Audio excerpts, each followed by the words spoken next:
Sa 6-in-1 bendo machine for car wash business. Bali ito, pang ilang gawa na rin itong setup. Kaya lang yung iba, 2-in-1, 3-in-1, 4-in-1 lang. Ito first time kong gagawin to, 6-in-1. Ito pang wax liquid. Yung isa naman pang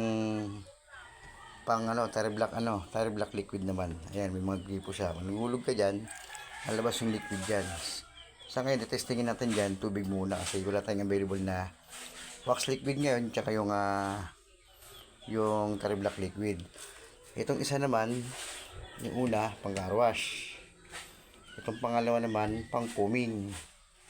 Itong isa, pang blower. Isa naman, pang air inflator. Para sa pambomba ng mga gulong. Ang car wash timer, pang DIY foaming bendo machine, pang blower, pang tire black bendo machine. Testing natin siya ngayon. Unahin natin yung pang car wash muna. Pero bago yan, ito munang andito. Ito munang dalawan to kasi para masigurado natin na siya gumagana.